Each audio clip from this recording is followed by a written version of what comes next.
Today's world needs the values and attitudes of compassionate and heart-centered leaders. Empathy allows these leaders to see the situation from the other person's perspective.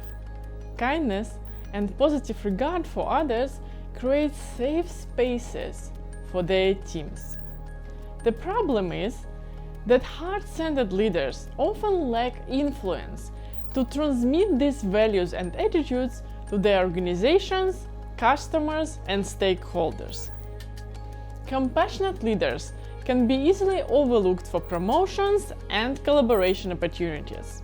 They can also shy away from confrontation and conflict and miss out on strategic alliances to get access to necessary resources. As a result, they feel defeated, unheard, and resentful. Sound familiar? In this episode, I'll teach you 3 shifts that need to happen so you can truly shine as a heart-centered and compassionate leader. It's time to get the results you deserve. Before we start, make sure to subscribe to this channel, hit the bell button to get notified for new episodes each week. I'm Maria Neizvestnaya, founder of Executive Craft, and welcome to my channel, a place for heart-centered leaders. As leadership and executive coach, I'm passionate about emotional intelligence, mindfulness, and transformational leadership training. My clients gain confidence, increase influence, and become fully empowered. Are you ready to elevate your leadership? Have you ever been in a situation where you knew that a certain approach wouldn't work, you knew what approach would work, and yet your approach wasn't implemented? Or have you worked hard for many years, hoping to get promoted, only to have a less competent but more popular person get that promotion you were after? Let's start with the first mindset shift that needs to happen. First, create your leadership brand. Be intentional about this step. Have a strategy with concrete steps on how to increase the visibility of your leadership brand. Your visibility as a leader increases your influence. Your brand is not something artificial. It's the way you present your authentic self with intention and strategy. Remember, if you do not create your brand, someone else will. It's extremely difficult to manage and change something you don't control. Your visibility will grow in progression from getting noticed to being valued to making a meaningful impact. Here are some questions for you to explore. What do you stand for? What are your values? How do you want others to perceive you as a leader? What are the 3 qualities that they will think of when they think of you? What emotions would you like to evoke in others? Whether you work in the corporate sector, non-profit, or an entrepreneur, these questions are the starting point. They are also your grounding questions in times of stress and adversity. Now let's talk. What question do you find most helpful to reconnect with the vision of yourself as a leader? Post in the comments below. On to shift number 2. Working hard is not enough. I see it a lot, especially in clients who have recently transitioned into a new leadership position. Self-doubt, fear of missing out, and anxiety all drive you working more hours in the first month in your new role. We have all heard that first months are very important. However, my guess is that you intend on keeping your leadership role longer than those first months. You can develop self-destructing habits during this time that are difficult to overcome and that drive you to burnout. The more you move forward in your organization and business, the more unrealistic it is to check all the boxes, answer all the emails, and attend all events. As a leader, you need to develop helpful habits to prevent overwhelm and burnout.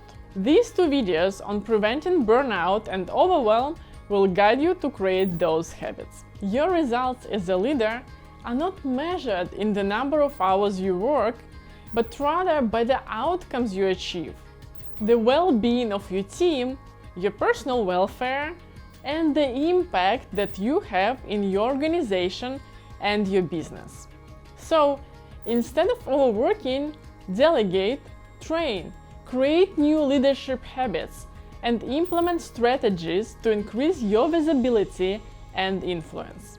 Promote your work and share your wins with your management team and across your organization.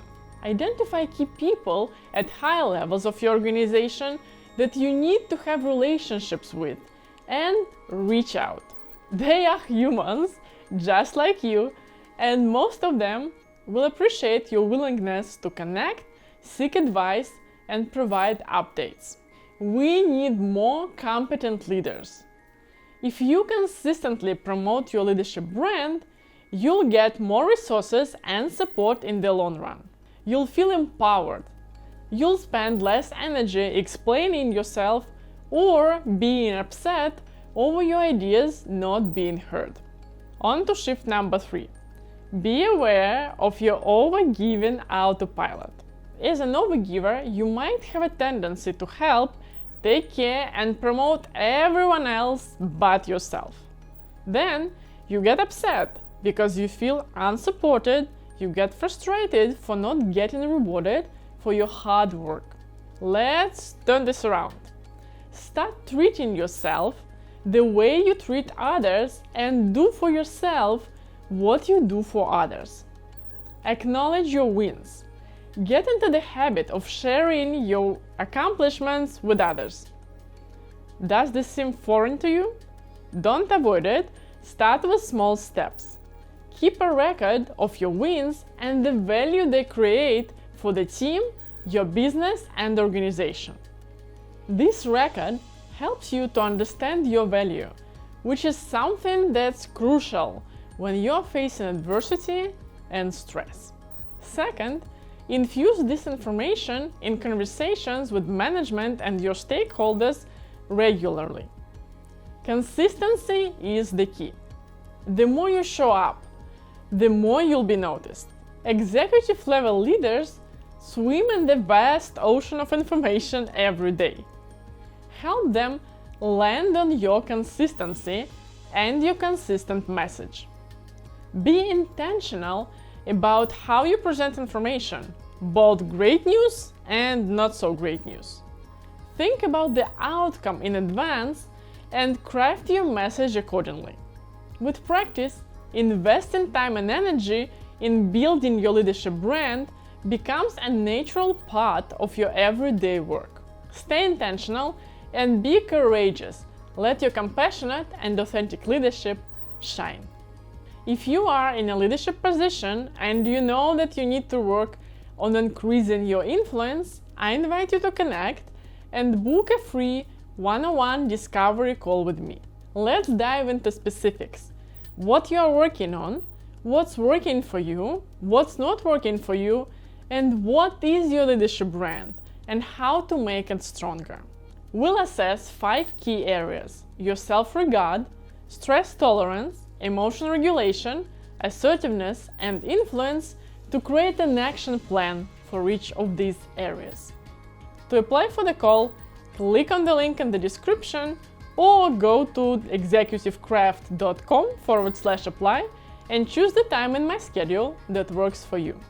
If you are interested in learning more strategies for increasing your influence as a compassionate leader, sign up for my free 1-hour training, How to Succeed as an Overgiver Without Becoming Resentful or Losing the Passion for Your Work. You can sign up by clicking on the link in the description or go to my website executivecraft.com. Take good care of yourself and take time to acknowledge the important work that you are doing. If you enjoyed this episode, please give it a like and share it with other heart-centered leaders. And don't forget to subscribe so you don't miss next week's episode. Have an empowered week, and I will see you soon. Bye bye.